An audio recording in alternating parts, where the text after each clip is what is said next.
I'm Brian Fraser, the minister here at Brentwood Presbyterian Church, and we're in the midst of a project looking at Jesus, jazz, and worship. What are the dynamics that are going on in jazz worship services? There are 8 churches in the Vancouver area that do jazz worship services on a regular basis, here at Brentwood, and then 7 others. And so we've designed a project that included interviews at the beginning with musicians and ministers and people who attend those worship services. And Franche Nolan is one of our 4 summer jazz students who've been research associates for us. And so I wanted to ask you a little bit about, give us a little bit of background in terms of jazz and where you are in your education, and then what intrigued you about working with us in the project. Yeah, I started off learning jazz through really, at first through my teachers, but then through my friends, specifically the Rossi gang from Vancouver, and really learning on the sort of the bandstand, which was amazing to get that experience. And after that, it's been playing with other people, and now I'm in university at the University of Toronto, entering my 4th year and studying classical composition and jazz piano. So that is, that's the education, or that's great. Yeah. Apart from my arm twisting and pressure, what intrigued you about working with us this summer?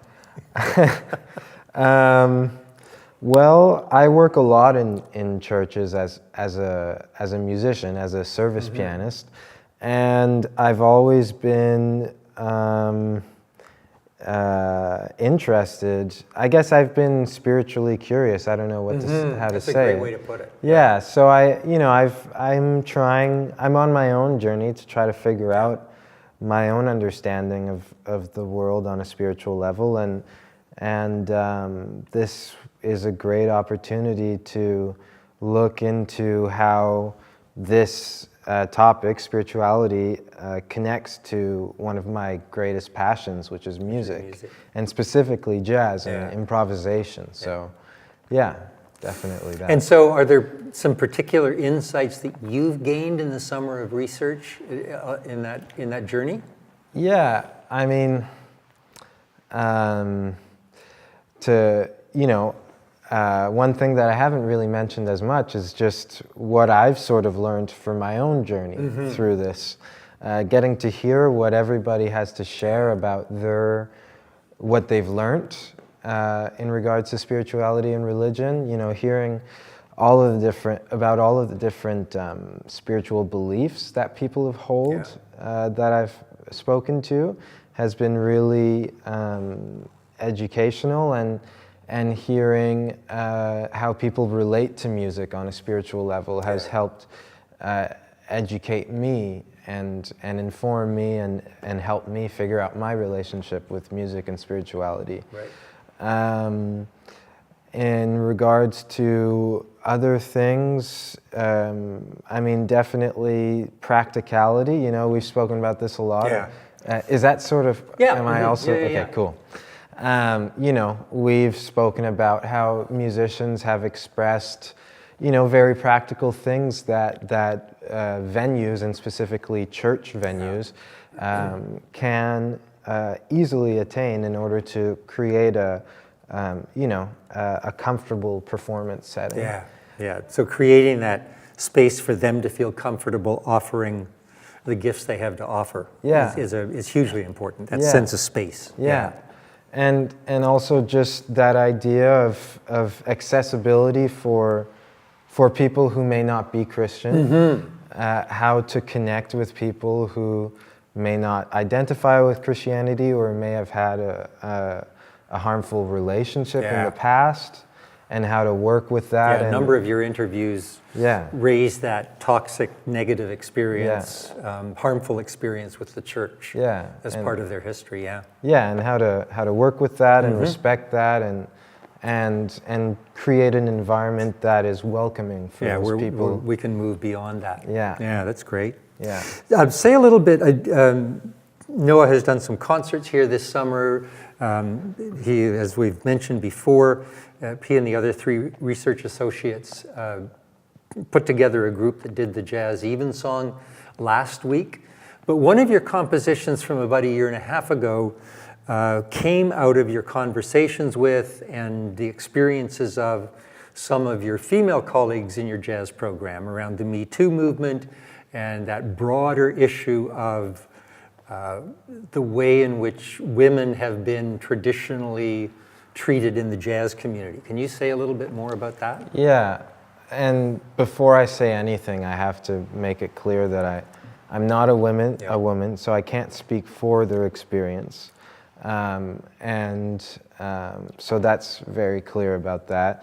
What I can say about that composition, or what I can say about my experience through the jazz community, first of all, is that I have witnessed, acts of sexism and harmful acts of sort of excluding and neglecting and being emotionally, and I haven't witnessed this personally, but also physically violent towards women in the community. Right. So there is a deep issue of sexism and misogyny in our jazz community that we have to take care of, right. And as a man in that community, it's part of my job to also do my part in that way and not allow anything to really happen in front of my eyes and speak up about it. Yeah.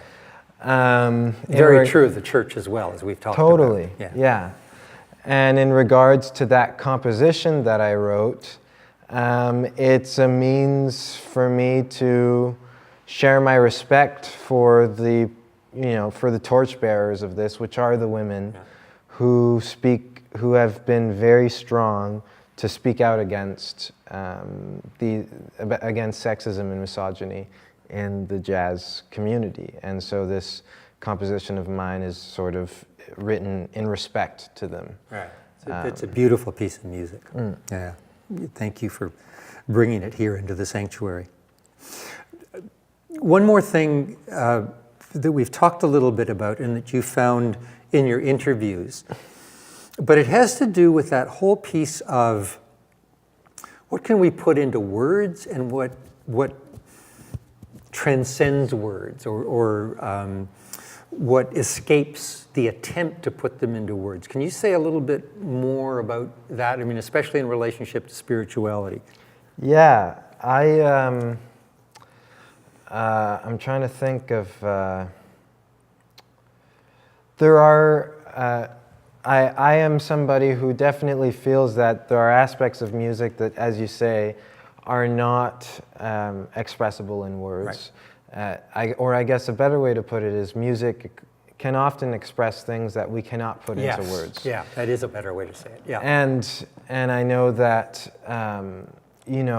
I forget the exact quote, but Stravinsky sort of speaks about that, and I think about Bach's well-tempered clavier, and how that, a lot of Bach's keyboard music, there is no mention whatsoever of spirituality, or nothing of anything that is non-musical. No.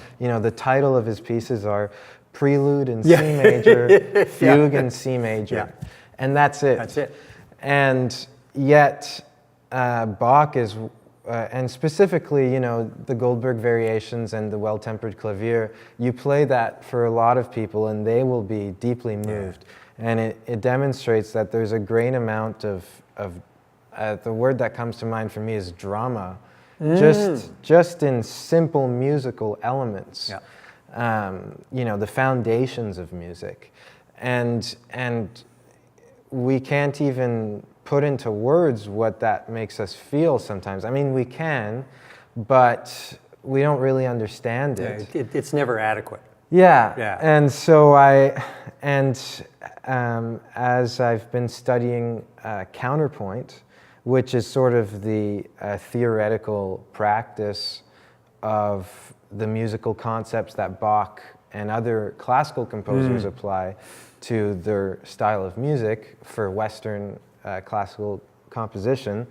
I'm studying this through somebody that I greatly respect named Sasha Rappaport at the University of Toronto.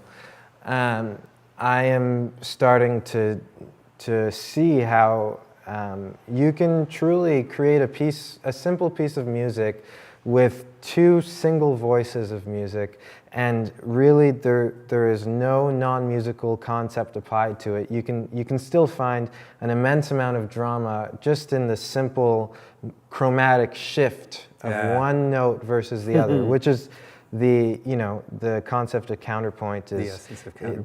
That's what it's all about. And so I'm deeply inspired by that. And I mean, when you stop and think about how somebody will literally be, sitting at the piano. I'll speak for myself here. I'm sitting at the piano, and something takes over me, and I feel so deeply passionate that I'll move in strange bodily positions, and I'll often... I haven't noticed that at all. And I'll often, close my eyes or make a strange face, or even, I like to hum or sing when I play. And, you take a step back and you ask yourself, what is going on? And it's quite strange when you start to think about it, that literally we're being moved to such a deep degree by making sound on an instrument. It's really strange. And I guess strange is one way to put it, but then it just, that demonstrates that we're feeling these core deep emotions that we can't put into words because we might not know where they come from. They're coming from such a deep place. They're coming out, and it's also coming from the music, as I said, like, you look at counterpoint and you'll find the drama in a simple shift of one chromatic pitch in one voice. And that's pretty special. It is. I want to say what a privilege and delight it's been to have you with us this summer. And it's been great. And you've personified in a very special way that drama of exploration. In the way you've done the interviews, and the way you've interacted with us in our debrief of those interviews, and in the music you've provided with us this summer. So, thanks. God bless. Yeah, you too. Yeah, thanks.